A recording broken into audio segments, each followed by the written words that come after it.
avec droiture. Donc parler de Dieu n'est pas une chose facile. Quand on est là pour parler du Seigneur, nous, tu as intérêt à bien parler de lui.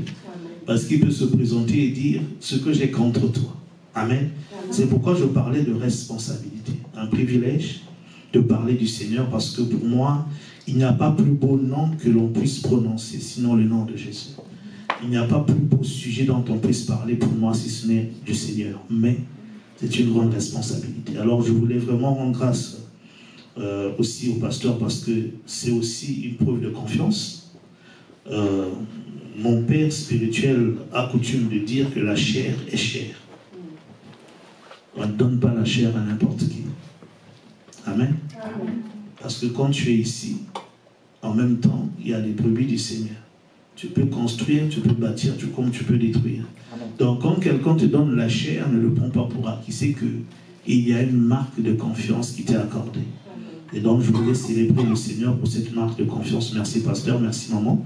Est-ce qu'on peut acclamer le Seigneur pour ça? Maintenant, avant de commencer, je voudrais quand même aussi me présenter un peu. Mais selon la coutume biblique, je ne voudrais pas juste dire que je suis le pasteur Pavel. Quand dans la Bible, on présente quelqu'un, depuis l'Ancien Testament jusqu'au Nouveau, vous verrez toujours qu'on va parler de la personne, mais aussi on va parler de son père. On dira par exemple de Jésus, fils de Joseph ou fils de David. Même quand Jésus parle de Simon, il dit Simon, fils de Jonas. Donc je suis le pasteur Pavel, mais je suis un fils aussi. Je suis fils de mon père spirituel, le pasteur Grace Wenama, qui n'a pas pu être là aujourd'hui parce qu'il travaille. Mais voilà, il fallait que je le dise pour que les choses soient faites comme il se doit. Je suis un fils. Je ne suis pas indépendant, je suis sous autorité. Donc ça, il faut le comprendre. Mais aussi, si je m'arrête à cela sans considérer celui qui est la paternité de Dieu, c'est aussi pas bien. Amen. Donc j'aime dire aussi que je suis fils de Dieu, frère de Jésus, et votre frère aussi. Amen. Amen.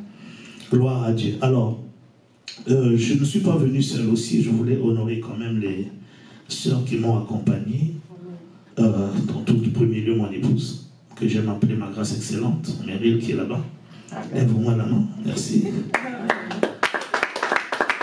Et puis, j'ai d'autres sœurs dans l'assemblée qui sont là, Blonde, Destinée, Merveille, levez juste la main aussi. Qui ont tenu à m'accompagner. Alors, pour le temps qui me reste, à peu près 45 minutes, je voudrais parler de Jésus-Christ, la parole de Dieu.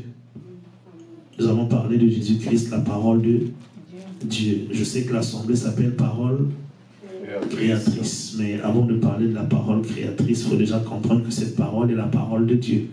Parce que la Bible dit au commencement était la parole était avec Dieu, et la parole était Dieu. Elle était au commencement avec Dieu, tout et rien n'a été fait sans elle. Je saute un peu la première partie. Rien n'a été fait sans elle. Donc quand Dieu a créé, il a créé par sa parole, mais cette parole était d'abord parole de Dieu, et il est important de le comprendre. Alors, l'idée, c'est pas tant de le dire ni de le proclamer parce que c'est déjà dit, mais on va essayer de comprendre ce que ça veut dire. Amen. Alléluia. Amen. Parce que, vous savez, un jour, les gens sont venus voir Jésus. Ils lui ont posé un cas, selon la coutume juive, en disant, voilà, il y avait une famille de frères, je crois 7 frères, l'aîné a épousé une femme, et puis la femme est morte. Et lorsque la femme meurt, selon la coutume juive, il fallait que le deuxième, celui qui vient après le premier, après l'aîné, prenne cette femme comme épouse. Ce qui est arrivé, sauf que lui aussi il est mort. Et puis au final, tous les frères sont morts, après avoir eu la même femme. Et ils poseront la question à Jésus. Mais à la résurrection des morts, de qui elle sera-t-elle femme? Qui l'aura comme mari? Puisque les 7 l'ont eu. Donc quand ils vont ressusciter, est-ce qu'ils vont se battre pour la même femme? Avec le Saint-Esprit, Dieu nous a donné un livre. Pourquoi le Saint-Esprit ne nous suffisait-il pas? Puisque le Saint-Esprit est en moi. Pourquoi Dieu a-t-il besoin de donner la Bible? Personne ne veut se mouiller? déjà pour nous apprendre qui est Dieu. Amen, mais pasteur, non, pas pasteur. Ça, il y aura de la tricherie. Non, les autres, parce que c'est trop simple, le pasteur. Oui, frère. La connaissance, laquelle? La connaissance divine. La connaissance de la personne de Jésus que nous adorons. D'accord, la connaissance de la personne de Jésus que nous adorons, oui. Et aussi pour nous aider à mieux marcher. Pour nous aider à mieux marcher. Très bien. Est-ce qu'on peut acclamer le Seigneur pour le faire? Est-ce que quelqu'un d'autre peut donner notre réponse? Oui, frère. Pour mettre des mots sur les situations. Pour mettre des mots sur les situations, ok. Très bien, on peut acclamer le Seigneur pour le faire. Une dernière personne? Pour les témoignages aussi. Sois précis. Les témoignages de ceux qui nous ont précédés en fait. Les témoignages de ceux qui nous ont précédés. Très bien, on peut acclamer le Seigneur pour notre sœur. Alors, pourquoi déjà je commence par là? Parce que l'une des questions les plus importantes dans la vie, c'est la question pourquoi. Je commence par là. L'une des questions les plus importantes dans la vie, c'est la question pourquoi. Parce que c'est cette question qui définit toutes les actions des hommes, tous les choix que les hommes font, qui détermine l'exécution de ces choix, la manière dont nous agissons, la manière dont nous faisons les choses et la finalité des choses que nous poursuivons dans la vie. Tout ce qui a été fait, le développement qu'on peut voir, voilà, tout ce qu'il y a dans le monde a commencé par un pourquoi. Alors je prends des exemples déjà de la vie de tous les jours. Pour ceux qui sont mariés, je crois que tu n'as pas choisi ton mari ou ta femme au hasard, n'est-ce pas? Il y a eu un pourquoi. Oui ou non? Parce que dans le parcours de la vie, on a dû rencontrer d'autres personnes, d'autres potentiels époux, potentielles épouses. Mais pourquoi pas celle-là ou ceux-là? Pourquoi celle que j'ai aujourd'hui? Il y a eu un pourquoi. Je suis dans cette entreprise et pas dans une autre. Il y a une raison fondamentale qui définit la manière même dont tu conçois l'éducation de tes enfants, qui peut être différente de la raison des autres. Il y a une raison pour laquelle tu as même accepté Jésus. Personne ne peut dire j'ai accepté Jésus comme ça.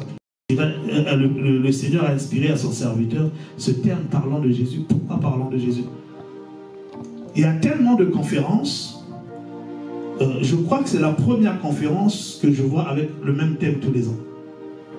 Mais c'est essentiel. Vous verrez quand on va parler de ça, vous verrez que c'est même une vision. Pour moi, c'est une vision divine. La plupart du temps, on va dire on a une conférence. On va donner notre conférence un an et puis chaque jour, les thèmes changent. Ce n'est pas mauvais. Ce n'est pas que ce que je dis. Mais là, c'est une conférence qui porte le même thème d'une... comment ça s'appelle? D'une année à l'autre. C'est pas le mot que je voulais dire, mais d'une année à l'autre. Là, on en est à la 5e, c'est ça? Oui. Donc, il y a 5 ans, on a parlé de parlant de Jésus. Il y a 4 ans, parlant de Jésus. Il y a 3 ans, parlant de Jésus. Il y a 2 ans, parlant de Jésus. Il y a 1 an, parlant de Jésus. Et aujourd'hui, on est encore en train de parler de Jésus. Amen. Alléluia. Amen. Il y a une raison. Pourquoi le thème ne change pas? Si vous lui demandez, il vous dira qu'est-ce qui l'a poussé à commencer cette série. Alléluia. Pourquoi est l'une des questions, sinon la plus importante, question qu'il faille se poser. Mais ce qui est vrai pour les hommes est aussi vrai pour Dieu. Amen. Tout ce que Dieu a dit, a fait, a commencé par un pourquoi. Répond à un pourquoi. Amen. Dans Proverbes chapitre 16, verset 4, nous pouvons lire, je lirai dans la version parole de vie, parce que je pense qu'elle est un peu plus explicite, même si Louis II le dit aussi bien. Proverbe 16, verset 4. Gloire à Dieu. Tout ce que les hommes font est motivé par un pourquoi. Tout ce que Dieu fait aussi est motivé par un pourquoi. Proverbe 16, 4. Nous y sommes? Oui. La Bible dit, le Seigneur a tout fait dans un but précis. Il a même créé ceux qui agissent mal pour le jour où ils seront punis. Mais ce qui nous intéresse, c'est la première partie. Le Seigneur a tout fait dans un but précis. Tout ce que Dieu a fait, c'est dans un but précis. Et quand on parle du but, on parle de la raison. Donc il y a un pourquoi. Pourquoi Dieu a-t-il dit que la lumière soit? Il y a un parce qu'au commencement, il y avait les ténèbres. Pourquoi Dieu a-t-il créé les cieux? Pourquoi a-t-il créé la terre? Pourquoi Dieu a-t-il envoyé Jésus? Pourquoi Jésus est-il mort et ressuscité? Pourquoi Jésus est élevé à la droite de Dieu? Pourquoi Jésus revient bientôt? Alléluia. Donc tout ce que Dieu fait est motivé par un but précis, par une raison, par un pourquoi. Et parmi les nombreuses choses que Dieu a faites, il y a l'inspiration de la Bible. Il y a l'inspiration de la Bible. Cette Bible-là, même si elle a été écrite par les hommes, n'est pas venue des hommes. La Bible, c'est pour ça qu'on appelle ça parole de Dieu. Non pas parce qu'elle a été écrite avec la main de Dieu, mais parce qu'elle a été écrite sous l'inspiration, pour le dire simplement sous la dictée de Dieu, ou sous la poussée de l'Esprit de Dieu. Alléluia. Donc le fait que la Bible n'ait pas été écrite par la main directe de Dieu n'annule pas le fait que c'est la parole de Dieu. Beaucoup de gens le disent, mais dans le monde dans lequel nous sommes, nous trouvons aussi des gens qui ont écrit des livres, mais après quand vous étudiez, on dit non, ce n'est pas lui en réalité, c'est ce qu'on appelle des nègres. Ce sont des gens qui écrivent pour eux. Je viens, je m'assois, je dicte, et puis toi tu écris, et puis tu structures, et puis à la fin, en même mon nom. Mais en fait, ce n'est pas moi qui ai pris ma main, et puis j'ai écrit. Alléluia. L'apôtre Paul, d'ailleurs, dans certains livres, certains épîtres de l'apôtre Paul, ont été écrites par la main de quelqu'un d'autre, sous sa dictée. Donc, on ne va pas renier le fait que quelqu'un qui s'est fait écrire son livre, que ce n'est pas son livre. Il est l'auteur. Il n'est pas celui qui a été à l'exécution, mais il est l'auteur. Dans le monde même, on parle de la notion de maître d'ouvrage et de maître d'œuvre. Qui a déjà entendu parler de ça? Le maître d'ouvrage, c'est celui qui va décider de construire, par exemple, un édifice. Ça peut être Bouygues. Le maître d'œuvre, ce sont des gens. C'est une autre entreprise sous-traitée qui va faire le travail. Mais à la fin, l'édifice ne portera pas le nom de ceux qui ont fait le travail. L'édifice portera le nom de Bouygues. Alléluia. Donc c'est pareil avec la parole de Dieu. Si quelqu'un demain vient vous dire non, ce sont les hommes qui ont écrit, oui, mais c'est poussé par l'Esprit de Dieu. C'est poussé par l'Esprit de Dieu. Alléluia. S'ils veulent discuter, vous prenez cet exemple-là. Cherchez. Si vous cherchez sur Internet, vous trouverez plein de gens qu'on connaît, qui sont célèbres, qui ont écrit des choses, mais en réalité, ils ne les ont jamais écrits de leurs mains. C'est d'autres personnes qui ont écrit à leur place. Mais ces gens, il n'y a même pas leur nom sur le livre. Mais ça n'enlève en rien le fait qu'ils sont des auteurs de ces livres. Parce que la pensée est venue d'eux. Alléluia. Donc c'est pareil avec la parole de Dieu. Dieu n'a pas écrit de sa main, c'est vrai. À part peut-être les 10 commandements. Mais il n'empêche que toute la Bible a été écrite, poussée par Dieu. Donc c'est une œuvre de Dieu. Alors si la Bible est l'œuvre de Dieu et que Dieu fait toutes choses pour un but, c'est qu'il y a une raison pour laquelle il écrit la Bible. Et j'aime bien cette version que j'ai lue parce qu'elle dit le Seigneur a tout fait pour un but précis, pas plusieurs buts. Donc chaque chose que Dieu a faite n'a pas plusieurs buts, un seul but. Amen. Donc si la Bible est l'œuvre de Dieu, c'est que la Bible aussi a un seul but. La question c'est lequel? Pourquoi Dieu a-t-il écrit la Bible? Pourquoi Dieu a-t-il inspiré la Bible? Pourquoi Dieu a-t-il envoyé son esprit pousser les hommes à parler de la part de Dieu? Pousser les hommes à écrire les livres, les pages qui nous servent aujourd'hui de Bible. Quelle en était la raison fondamentale? Alléluia. Alors c'est pour ça que je vous ai posé la question. Mais je crois que la réponse, le moyen le plus facile pour trouver quelle est la réponse à cela, au pourquoi, c'est d'aller interroger ou de s'interroger sur les raisons qui ont poussé tous les écrivains sacrés à écrire leur portion de la Bible. Par exemple, nous savons que les 5 premiers livres de la Bible ont été écrits par Moïse. Nous le savons ça. Il est bon de savoir pourquoi Moïse a écrit les 5 premiers livres. Pourquoi il a écrit Genèse, Exode, Lévitique, Nombre et Deutéronome, ce qu'on appelle la loi. Dans les évangiles, la loi, ce n'est pas les 10 commandements. La loi de Moïse, ce sont les 5 livres de Moïse. C'est bon de savoir pourquoi Moïse a écrit ces livres-là. La Bible est composée des 5 premiers livres de Moïse. La Bible est aussi composée des écrits des prophètes, de Ésaïe à Malachie. Donc c'est aussi bon de se tourner vers les prophètes et leur poser la question: pourquoi avez-vous écrit ces livres-là? Pourquoi avez-vous prophétisé et vous nous avez laissé ces prophéties surécrites? Il est aussi bon d'aller regarder à tous les autres écrivains. Il y a eu des écrivains historiques, il y a eu des écrivains poétiques, comme les psaumes, pour leur dire: mais pourquoi avez-vous écrit? David, pourquoi tu as écrit tes psaumes? Salomon, pourquoi tu as écrit les psaumes? Les fils de Corée, pourquoi vous avez écrit ces psaumes-là? Mais ça, c'est l'Ancien Testament. La Bible n'est pas faite que l'Ancien Testament, il y a le Nouveau. Donc il faut aller aussi essayer de comprendre pourquoi les 4 évangiles ont été écrits. Pourquoi les apôtres aussi ont écrit et prêché, de Actes jusqu'à Apocalypse? Pour quelle raison? Quand on aura trouvé la raison, nous saurons pourquoi Dieu a inspiré la Bible. Alors si on le fait, croyez-vous qu'ils diront: nous avons écrit la Bible pour parler de la délivrance? Peut-être, je ne sais pas. Diront-ils que nous avons écrit la Bible pour parler du mariage? Diront-ils que nous avons écrit la Bible pour parler du leadership, pour parler du business, pour parler des malédictions générationnelles de Satan? Est-ce qu'ils le diront? Quand on regarde la Bible, la réponse est non. Même si c'est vrai, la Bible mentionne ces choses. Alors, pour vous expliquer ce que je veux vouloir dire, je veux prendre un exemple. Est-ce que dans la Bible, il y a mention de Satan? Oui ou non? Oh, ça on sait au moins. Est-ce que si j'ouvre la Bible, là, tout de suite, on va trouver Satan dedans? Oui ou non? Ben oui. C'est pas une question piège. Déjà, rien que dans le chapitre 3 d'Apocalypse, il apparaît.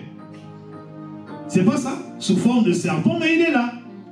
Quand on suit tout l'Ancien Testament, il est là. Quand on vient au Nouveau, parce que l'Ancien Testament, bon, il est là, mais souvent on ne dit pas le nom parce qu'il laisse un peu un mystère. Eux, vous savez, ils n'avaient pas trop de combats avec des démons comme nous, même si les démons étaient là. Mais ils n'avaient pas cet enseignement. Ils n'avaient pas cette conscience. Alléluia. Donc pour eux, c'était la guerre contre les Philistins, contre les Amaleks. Il fallait attendre le Nouveau Testament pour qu'on parle des autorités, des dominations et tout cela. Eux, ils ne chassaient pas les démons. C'est pourquoi quand Jésus chasse les démons, oh, ça c'est quelle doctrine ça? Avez-vous entendu Élie chasser un démon? Mais c'est l'un des prophètes les plus puissants de l'Ancien Testament, en termes de miracles. Avez-vous entendu Moïse chasser un démon? Non. Est-ce que les démons n'étaient pas là pour autant? Si. Mais il fallait attendre le Nouveau Testament. Donc Satan est partout dans l'Ancien Testament. Quelquefois on le montre par exemple quand il est en colère contre Israël et puis va pousser David à se comporter mal contre Dieu. Il est là. On n'en parle pas beaucoup, mais il est là. Nouveau Testament, n'en parlons pas. Le diable, le Satan, le dragon, le serpent, on parle, il est là de Genèse à Apocalypse. Mais est-ce pour autant qu'on va dire que la Bible a été écrite pour parler de Satan? Non. Il est dedans parce que l'histoire qu'on raconte nécessite qu'on parle de lui. Il fait partie du décor. Mais le livre n'est pas centré sur lui. Le livre, si c'était juste pour lui, Dieu n'aurait même pas inspiré la Bible, même s'il est là. Alléluia. Donc, c'est ce que je sous-entends quand je dis de quoi la Bible parle-t-elle? Oui, il y a la délivrance, oui, il y a le mariage, oui, il y a la réussite, oui, il y a le progrès, il y a tout ça, c'est vrai. Mais ça fait partie du décor. Il y a une raison précise pour laquelle Dieu a écrit la Bible. Oui, si tu veux acclamer le Seigneur, sois libre. Alors, pourquoi Dieu a-t-il inspiré la Bible? Parce que si nous manquons de comprendre ça, on passera à côté du message que Dieu veut vraiment nous donner. Amen. Alléluia. Il y en a parmi nous, bon, même si nous ne conduisons pas, nous savons ce que c'est qu'on fait des signalisations, des feux de signalisation. Oui ou non? Si je vous pose la question de savoir, je te dis, si je vous demande, décrivez-moi un feu de signalisation, qu'est-ce que vous allez me dire? Comment? Mais n'hésitez pas, je vois les bouches qui... Rouge, vert, jaune. Donc il y a des couleurs. Est-ce qu'on peut parler de feux de signalisation sans parler de ces couleurs-là? Maintenant la question c'est, pourquoi celui qui a fait les feux de signalisation les a fait? Est-ce que c'était pour parler du rouge, du vert ou du jaune? Pour éviter les accidents. Donc c'est le message qui est important. Ce n'est pas le rouge, le vert ou le jaune. Si tu t'arrêtes sur oh, comme les enfants, papa, oh c'est rouge. Ils ne comprennent pas le message derrière. Oh c'est vert, oh c'est jaune, ils sont émerveillés. Et puis toi aussi tu arrêtes là, tu vas passer et puis tu vas faire un accident. Alléluia. Amen. Parce que tu n'as pas compris que le plus important, la raison pour laquelle on a fait, ce n'est pas les couleurs. Ces couleurs-là ont un message. Amen. Alléluia. Amen. Donc quand Dieu parle de délivrance, ce n'est pas la délivrance. Il y a un message plus important. Quand Dieu parle de mariage, ce n'est pas le mariage. Il y a un message plus important. Alléluia. Amen. Et le message de Dieu, on a déjà un peu touché tout à l'heure. Chaque fois que Dieu a fait un miracle dans l'Ancien Testament, ce n'était pas le miracle qui importait. C'était sa révélation personnelle. Amen. Alors ils arrivent, par exemple, Dieu demande à Abraham d'aller offrir Isaac. Nous connaissons l'histoire, je vais passer vite. Et puis il se passe ce qui se passe. Finalement, au lieu de tuer son fils, il va se trouver là un bélier qu'il va sacrifier à la place de son fils. Mais quelle est la conclusion de ça? À la montagne de l'Éternel, il sera pourvu. Et on comprend que Dieu est Jéhovah Jireh. Révélation de Dieu. Le problème, ce n'était pas Dieu a pourvu. Non. Le message de Dieu, le plus important pour Dieu, ce n'était pas qu'il comprenne que Dieu avait pourvu. C'était qu'il comprenne que Dieu est le pourvoyeur. Amen. Parce que Dieu peut pourvoir à un moment.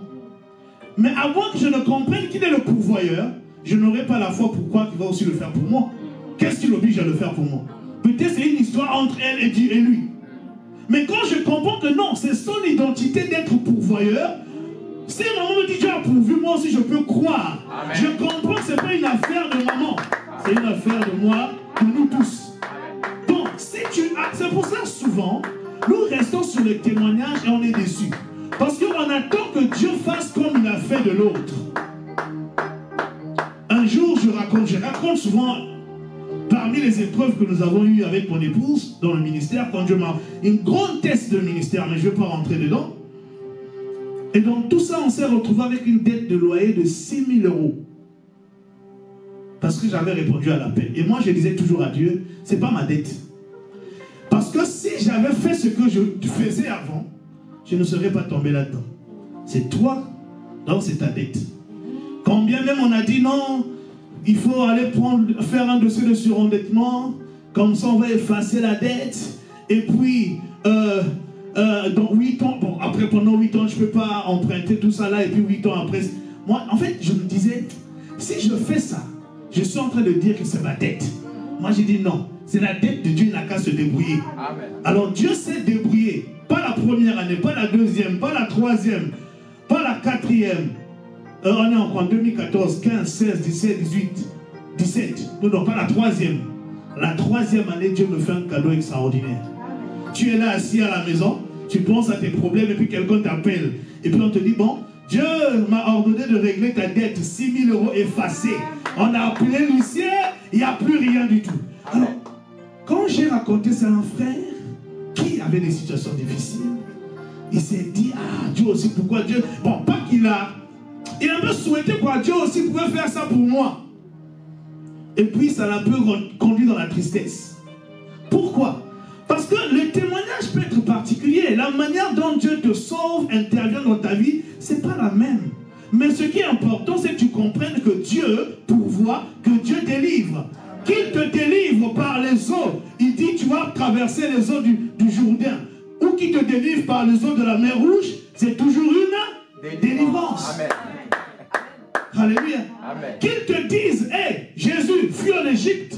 Ou qu'il te dise, Moïse, va dans la maison de celui qui est en train de tuer, va vivre là-bas, c'est toujours une délivrance. Le plus important, c'est ça. Mais quand on reste sur le terrain, ah, c'est non, moi aussi, il fallait que tu fasses comme ça, on loupe tout. Tout. C'est pour ça que la foi n'est pas souvent ferme et forte. Alléluia. Non, le plus important pour Dieu, ce n'est pas la délivrance. C'est pourquoi dans les témoignages, j'aime bien les actes, comment ils font les choses. Pierre fait un miracle. On est dans acte 3. Le paralytique marche. Je n'ai ni or ni argent. Ce que j'ai, je te donne. Au nom de Jésus, lève-toi et marche. Il marche et les gens s'attroupent. Oh, des hommes, ils sont puissants. Pierre prend la parole. Il dit non, non, non, non, non, non. C'est pas une question de la guérison. C'est le nom de Jésus. C'est la foi en Jésus qui a guéri. Il prend les regards des gens, il les détourne de la guérison, il les détourne d'eux pour les fixer vers Jésus. C'est ça, parce que le plus important, c'est ça. Tout le monde n'est pas paralytique. Bon, si vous dites Jésus, vous mettez l'accent sur la guérison du paralytique. Bon, maintenant, celui qui est malade de la folie, bon, vous allez dire quoi? Oui. Non, le plus important, c'est que Dieu guérit. Amen. Peu importe la maladie, il guérit. C'est Jésus qui le fait. Alléluia. C'est ça l'objectif. Donc, quand Dieu parle dans la Bible de plein de choses, il en parle pas pour qu'on soit fixé sur les choses. Par exemple, le mariage. Je peux prendre la Bible et j'enseigne les principes du mariage, ça existe. Mais Paul nous révèle que même le mariage, c'est un mystère qui concerne Christ et l'épouse. Donc, l'objectif du mariage, ce n'est pas de parler du mariage. Ce n'est pas de parler de toi et de moi. C'est de nous donner un témoignage, un message concernant un meilleur mariage qui arrive. Amen. Entre Jésus et l'Église. Donc, si tu as voulu avoir un époux, une épouse, il est en train de te dire, tu dois désirer un meilleur mariage qui arrive. Alléluia. C'est ça l'objectif. Donc, normalement, le mariage devrait te pousser à tomber plus amoureux de Jésus. Parce que c'est ça l'objectif. Nous, ce qu'on fait souvent, j'ai demandé à Dieu un mariage quand je l'ai. J'ai plus le temps. Le mariage vient, les enfants viennent, et puis on dit, mais on ne te voit plus à l'église. Ah, l'enfant là est en train de tousser. Comme l'enfant.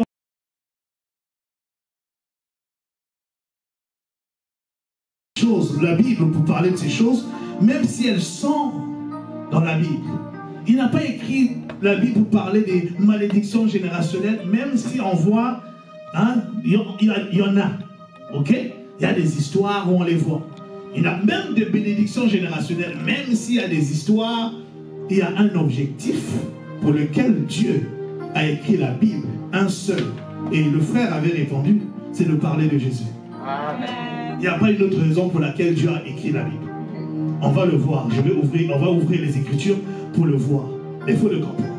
La raison pour laquelle Dieu a écrit la Bible, c'est pour parler de Jésus. Ce n'est pas pour parler de business, de prospérité. Parce qu'en réalité, si ce n'était que ça, les meilleurs livres de prospérité, ce n'est pas la Bible. Hein? Les gens aiment nous mystifier en disant, non, moi, je suis devenu riche avec les principes bibliques. La Bible m'a rendu riche. Un jour, j'ai, de la part d'un fils, d'un homme de Dieu assez connu, prospère, pasteur, un fils personnel, un Américain, et lui, il est plutôt francophone, mais il vit aux États-Unis maintenant, qui traduisait ses livres, donc ils se sont rapprochés, traduisait ses livres en français, et tout ça. Il dit, j'étais choqué quand je suis rentré dans le bureau de ce monsieur-là, et j'ai trouvé des livres de business. J'ai trouvé des articles sur le business. Donc le gars n'est pas devenu riche juste parce qu'il a ouvert la Bible. Il a aussi ouvert le CAC 40. Et il a essayé de voir comment les actions fonctionnent. Vous voyez? Donc des fois on nous mystifie. Non, j'ai seulement lu la Bible. Non, dites la vérité. Parce que nous tous on lit la Bible là. Alléluia. Non, dis qu'en plus de ça, oui, il y a une sagesse que tu reçois. Mais tu allais lire d'autres livres qui te permettent dans le monde présent de pouvoir prospérer. Et ce n'est pas mauvais. Dieu l'a fait ainsi. Parce que l'objectif de Dieu, ce n'était pas de parler de ça, principalement. Il peut mentionner, mais l'objectif, ce n'est pas ça. L'objectif de la Bible, c'est de te parler de Jésus. Et pourquoi? Parce que nous l'avons dit, Jésus est la parole de Dieu. Qu'est-ce qu'on appelle parole de Dieu? Il y a beaucoup de choses qu'on peut dire. Mais il y a une définition simple qu'on peut comprendre et retenir assez facilement. C'est la définition qui dit une parole, c'est quoi déjà? C'est une pensée exprimée à haute voix. C'est pas ça? Ce que je dis, je le pense en fait en réalité. Je le pense d'abord. S'il n'y a pas de pensée, tu ne peux rien dire. Voilà pourquoi Jésus dit que c'est de l'abondance du cœur que la bouche parle. Donc ce qui sort de ma bouche, ce que j'appelle parole, c'est une pensée qui était là, cachée dans mon cœur. Et puis à un moment donné, j'ai décidé de parler à haute voix. Et les gens l'ont entendu. Donc, si Jésus est la parole de Dieu, c'est-à-dire la parole exprimée à haute voix de Dieu, ça veut dire que chaque fois que Dieu parle, ce qui sort de sa bouche, c'est Jésus. Et quand j'ai médité la Bible, notamment les rares fois, par exemple, dans les évangiles, où on a entendu audiblement la voix de Dieu. Allez regarder, je n'ai pas préparé les textes. C'est-à-dire qu'on a entendu audiblement Dieu parler de quelque chose. C'était pour parler de Jésus. Celui-ci est mon fils, en qui j'ai mis toute mon affection. Celui-ci est mon fils, en qui je trouve tout mon plaisir. Écoutez-le. La voix audible. D'autres fois, elle s'est fait entendre pour parler au fils. Père, glorifie ton nom. Je l'ai glorifié, je le glorifierai encore. Il parle au fils. C'est-à-dire dans le discours du Père, c'est le Fils. Pourquoi? Parce que dans son cœur, dans sa pensée, il est la pensée de Dieu. Alors l'apôtre Paul essaie de nous l'expliquer dans 1 Corinthiens 2. Vous connaissez le texte qui dit ce que l'œil n'a pas vu, l'oreille n'a pas entendu, qui n'est pas monté au cœur de l'homme, mais que Dieu a préparé d'avance pour ceux qui l'aiment. Et quand vous suivez, vous prenez le développement, après à la fin, on finit par quoi? Qui peut conseiller Dieu? Je paraphrase. Qui connaît la pensée de Dieu pour le conseiller? Tout ça, et puis dit, nous avons la pensée de Christ. Donc tout ce que l'œil n'a pas vu, l'oreille n'a pas entendu, tout ça là, en réalité, c'est Christ. La pensée de Christ, c'est ça qui est dans le cœur de Dieu. Alléluia. Donc pourquoi? Parce qu'il est la parole de Dieu. Quand Dieu parle, ce qui sort de lui, c'est Christ. Alors si Dieu a parlé par les prophètes, c'est que ce qui est sorti de c'est quoi? C'est Christ. Donc, qui est Christ? Christ est la pensée exprimée de Dieu. Ça, c'est la première chose. Amen. Christ est la pensée exprimée de Dieu. Quand Dieu parle, il parle Christ. Il ne faut jamais perdre cela de vue. Quand Dieu veut vous parler, peu importe de comment il te parle, son objectif, c'est de te parler de Jésus, d'une manière ou d'une autre. Alléluia. Amen. Ça, c'est important. Il est la pensée exprimée de Dieu. Il est la pensée de Dieu. Et puis il est la pensée exprimée de Dieu ou la manifestation de la pensée de Dieu. Mais on dit toute écriture est inspirée de toute l'écriture, de Genèse à Apocalypse. Dieu a inspiré les écritures, ce qu'on appelle la Bible, pour parler de son Fils, pour parler de Jésus. Ça veut dire que toute l'écriture parle de lui. Ça veut dire que Jésus-Christ est le message essentiel de la Bible. Amen. Alléluia. Jésus-Christ est le message essentiel de la Bible. Ça veut dire que quand tu médites la Bible, ne médite pas la Bible pour chercher des choses. Médite la Bible pour chercher Jésus d'abord. Et quand tu as Jésus, tu trouveras les choses. Amen. Alléluia. Amen. Je dis bien, quand tu as Jésus, tu trouveras les choses. Un jour, les apôtres posent une question au Seigneur. Pierre parle en leur nom à tous. Il dit, et nous, puisqu'il y a quelqu'un qui vient et qui veut savoir comment on entre dans le royaume des cieux, et puis Jésus lui fait comprendre qu'il est difficile pour un riche de rentrer dans le royaume des cieux, tout ça, là. Et puis les disciples posent la question, mais si c'est ainsi, qui peut donc être sauvé? Allez, Simon Pierre tremblant va demander au Seigneur, mais nous avons tout quitté. Qu'est-ce que tu nous donnes? On doit quand même voir clair dans l'histoire. Écoutez ce que Jésus dit. Et nous aimons souvent dire ça. Au centuple, n'est-ce pas?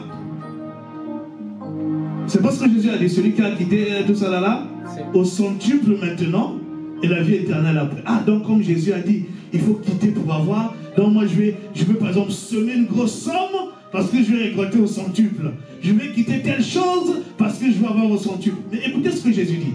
Il n'est personne qui ait quitté père, mère, frère, soeur, maison, toutes ces choses-là. Il dit, pas pour avoir le centuple. Pour moi et pour ma parole. Vous voyez? Si tu viens à Jésus pour chercher les choses, tu risques d'être dessus. Il donne les choses. Le Seigneur, quand il bénit, abondamment il bénit. Alléluia. Amen. Je vous dis, le Seigneur bénit. Un jour, quelqu'un m'appelle comme ça. Il est en train de prier le matin. Quelqu'un qui n'est pas à Paris. Et ici, il est à Paris. Il prie le matin et puis le Seigneur lui pose la question. Bon, dans la maison du pasteur Pavel, là, toi, tu connais sa maison. Qu'est-ce qui manque là-bas? Ah, il est resté comme ça. Et puis il a refusé, il dit, sa télé là est vieille. Parce que ma télé, je l'ai changée à quoi? L'année dernière? C'était quoi, l'année dernière ou l'année d'avant? Mais c'est une télé que j'avais depuis que j'étais étudiant. Je l'avais achetée en 2009, avant que je me marie. Elle est venue dans le mariage. Elle a vieilli. La télécommande ne marchait même plus. Lui, il a dit, télé là, il y a la télé. Dieu lui dit, tu vois toute ta grosse télé que tu as ici là. Prends tout ça là. Tu vas lui donner. Le problème, c'est que sa télé était trop grande. Donc, transporter ça de Paris ici, il ne trouvait pas les moyens. Est-ce qu'il a fait? Il a acheté une nouvelle télé. Directement, il est venu à Lyon, il a acheté. Ils ont ramené à la maison. Et c'est ce jour-là que le Seigneur m'a expliqué ceci. Cherchez premièrement le royaume de Dieu et sa justice. Et le reste vous sera donné. Est-ce que j'ai demandé la télé à Dieu? J'ai jamais dit, Seigneur, je vais changer cette télé. Je ne trouvais même pas de raison. Ce qui est curieux, c'est que dès que j'ai décroché la maison, là, la télé, là, je l'ai donnée à l'église et elle ne marche plus. Oh! Même pas une fois elle a marché. Mais chez moi, les couleurs étaient bien. Mais dès que je l'ai décroché de chez moi, j'ai dit, bon, l'église, comme on fait des poids, prenez, parce qu'au lieu de jeter, ça marche encore un peu. Dès que je donne à l'église, elle traîne là dans le bureau. Je ne sais pas pourquoi, qu'est-ce qu'on attend pour la jeter? Est-ce que j'ai cherché ça? Donc quand tu marches, ça c'est, il y a d'autres témoignages. Un autre jour, on avait vraiment beaucoup travaillé cette année-là. Pas le temps d'aller, on n'a pas eu l'argent pour aller en vacances. On n'a pas eu ceci, on n'a pas eu cela. Et puis, Dieu va parler à une soeur. Il dit, bon, tu prends un week-end, ou un jour, ou un week-end, je ne sais plus, pour le pasteur Pavel et son épouse, qu'ils aillent se reposer un peu. Donc on nous a pris une place dans un hôtel, c'est 4 étoiles, jonché dans les monts lyonnais, là, que je ne connaissais même pas. La chambre qu'on avait vue sur Lyon, tu dis, Seigneur, tu fais des choses comme ça. Est-ce que je pouvais imaginer un jour arriver ici? Parce que Dieu avait vu qu'on avait travaillé pendant plus de 2 ans, on ne s'était pas reposé. On n'a même pas dit, Seigneur, on n'avait pas l'argent, on ne va pas partir. Seigneur a touché le cœur de quelqu'un pour dire, allez vous reposer. Tout frais payé. Nous, on est souvent allé, piscine, jacuzzi. La première fois que je suis rentré dans un jacuzzi, et la dernière fois aussi. Il dit, ah Seigneur, donc tu m'as fait rentrer dans un jacuzzi. Oui. C'est pour dire quoi? Quand tu cherches Jésus, ça viendra. Amen. Ne cherche pas les choses. Cherche Jésus. C'est pour ça que Dieu nous a donné Jésus dans la Bible. Amen. Parce que c'est que quand on trouve Jésus, on trouve le reste. Amen. Alors, il ne le donnera pas quand tu veux. Parce que souvent, quand nous demandons, c'est la convoitise. Il te fait souvent des surprises agréables. Amen. Tu ne t'attendais à rien, mais tu reçois la grâce. Alléluia. Amen. Donc, Dieu a écrit la Bible pour parler de Jésus. Et puisque le temps est avancé, j'aimerais nous donner quelques textes pour qu'on voit que ce que j'ai dit est dans la Bible. Ce n'est pas moi qui parle. On va essayer de... On va commencer par Moïse. Je vous ai parlé de Moïse et des prophètes, n'est-ce pas? Jean chapitre 1, verset 45. Jean 1, 45.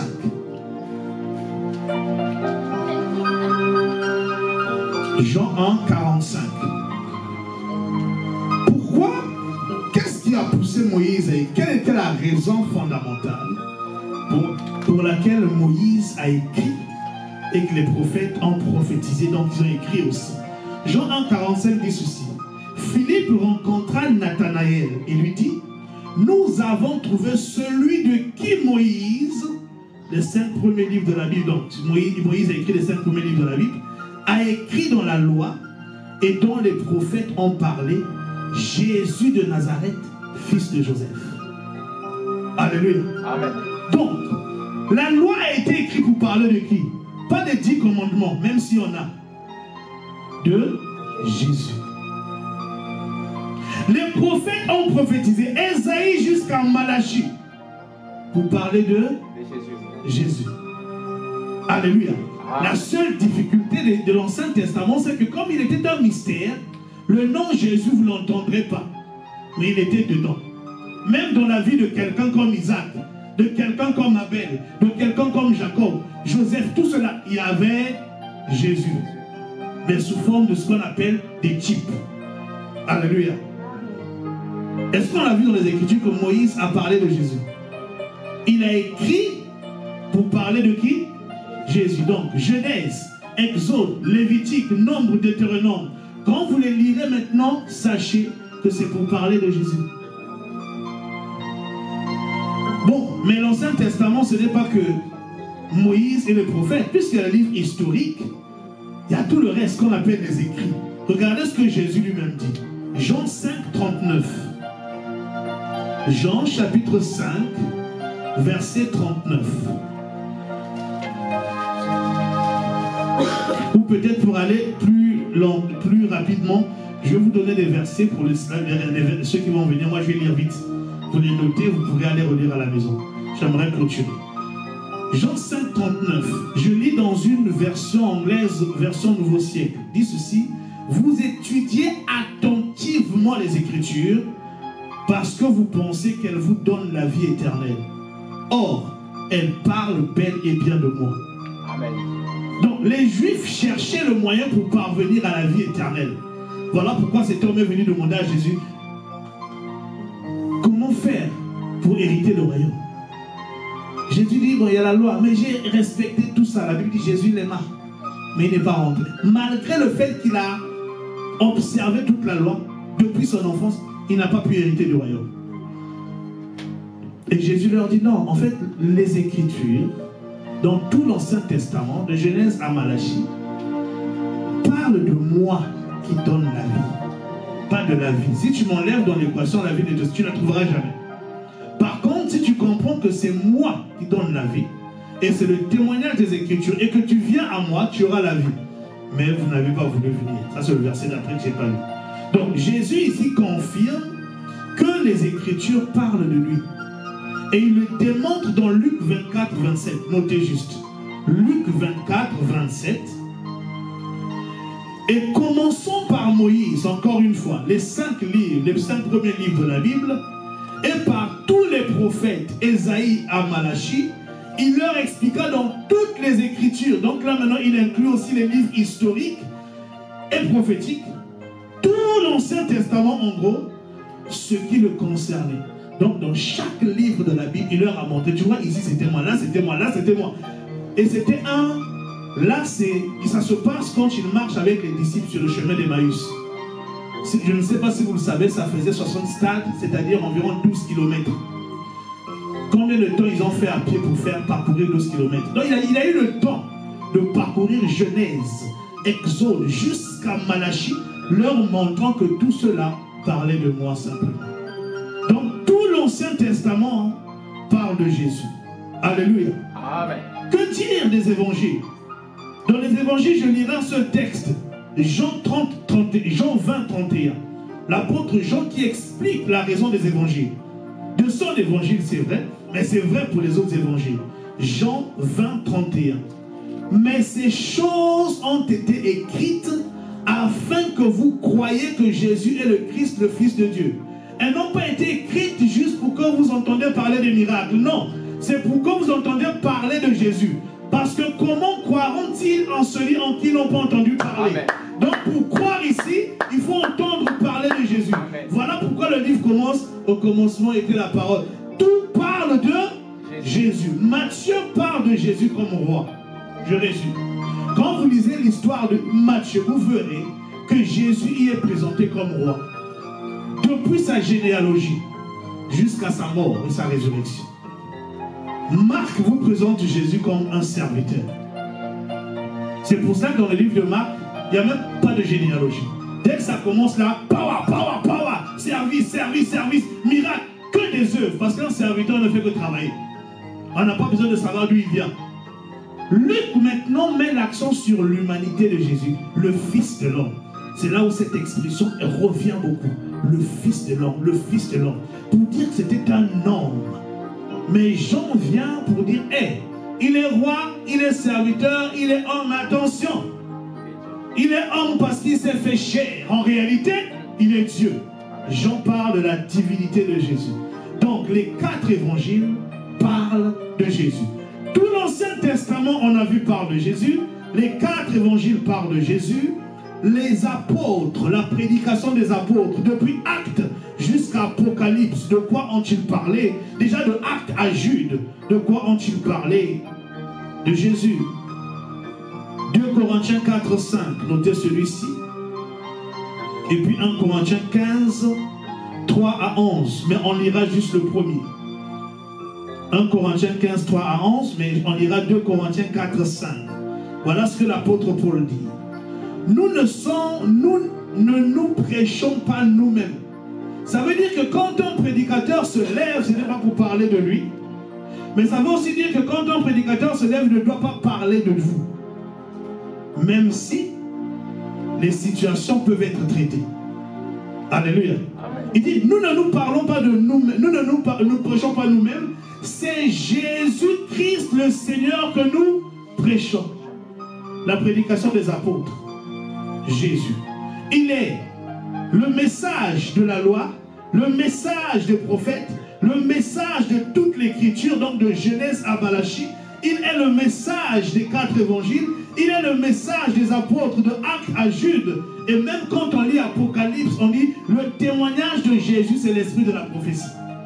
En d'autres termes, Apocalypse, qui est une prophétie, n'a pas été écrit pour parler des cataclysmes, de jugement, de la bête, du faux prophète, de Satan, du chiffre 666, toutes ces choses qui nous font peur, même si on a l'objectif, c'est de parler du Fils de Dieu, Amen.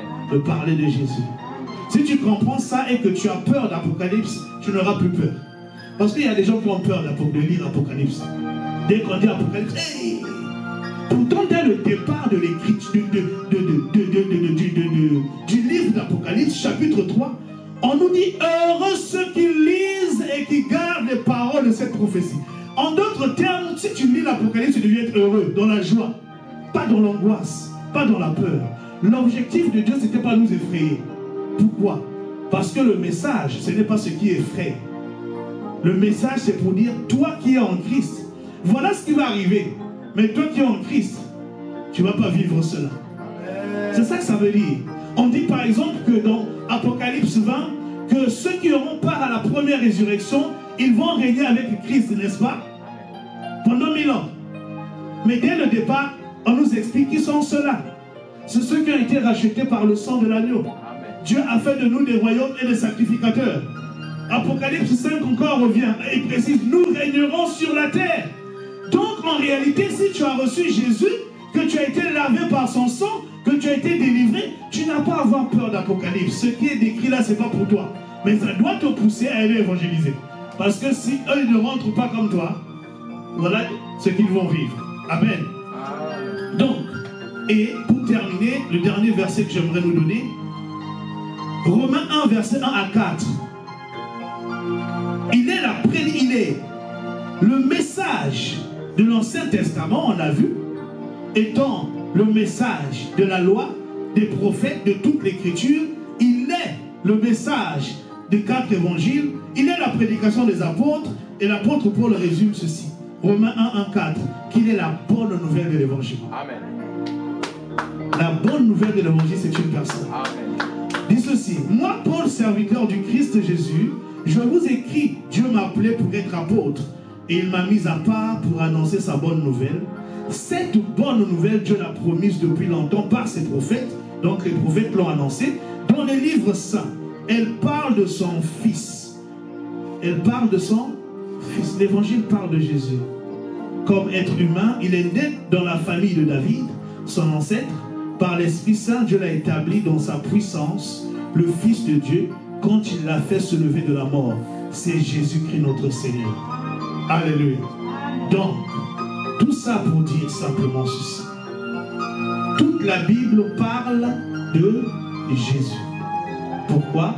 Parce qu'il est la parole de Dieu adressée aux hommes. Alléluia. C'est un des aspects de la parole de Jésus-Christ, parole de Dieu.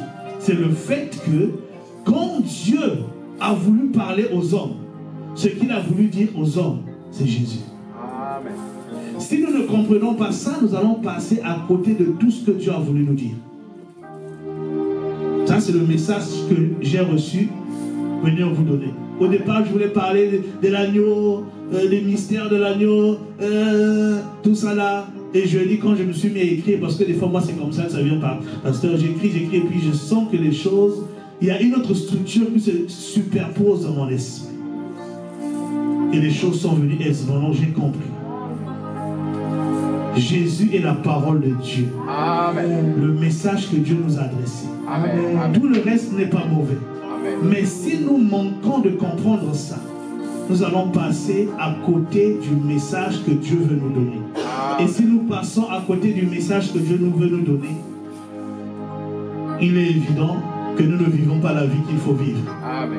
Alléluia. Notre foi ne sera pas en place. Alors, j'ai fini, pasteur, je peux venir prendre le micro. Mais là où tu élèves toi, j'aimerais que tu, pendant qu'il vient, que tu adresses juste des mots au Seigneur. Je ne sais pas ce que tu vas dire. Pasteur, tu peux t'approcher. Ah, ou, je ne sais pas, où la sœur, oui, voilà.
Père, nous te disons merci parce que tu es.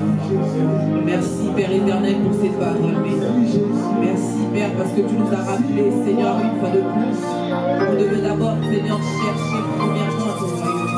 Que Seigneur, Père éternel, que Jésus-Christ, le Dieu, et la parole de Dieu a été écrite pour nous expliquer qui est Jésus. Nous allons te dire merci pour la révélation que tu nous as permis, Seigneur, de comprendre en ces temps. Nous allons t'exalter, de dire combien tu es merveilleux. Nous allons t'élever, Seigneur. Nous allons t'exalter, nous allons te dire merci pour tes paroles. Nous allons te dire merci, Père éternel, pour ces merveilleux. Nous allons te dire merci, Seigneur, de nous avoir révélé encore une fois de plus ton chemin. Seigneur, que ton Saint-Nom soit élevé. Seigneur, je prie au nom de Jésus que chaque parole qui est rentrée en nous, que chaque parole que nous avons entendue en cette soirée, Père, que cette parole puisse porter, que cette parole puisse nous pousser, Seigneur, à te chercher encore plus, que cette parole puisse nous pousser, Seigneur, à te craindre un peu plus, que cette parole puisse nous pousser, Seigneur, à vouloir te connaître un peu plus, que cette parole puisse impacter, que cette parole puisse, Seigneur, nous rapprocher. Afin que le nom de Jésus puisse être. Je prie pour ton serviteur. Seigneur, il nous a transmis la parole. Seigneur, tu l'as rempli, enfin tu puisses le remplir. Il nous a transmis la parole. Je prie, Seigneur, le Dieu de gloire, que tu puisses continuer à marcher avec nous. Que sa vie soit bénie. Et que toutes les personnes qui l'entourent, qui sont importantes pour nous, soient bénies par le nom de Jésus.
Seigneur, que le Dieu tout-puissant, puisse agréer nos offrandes. Nous prions au nom de Jésus.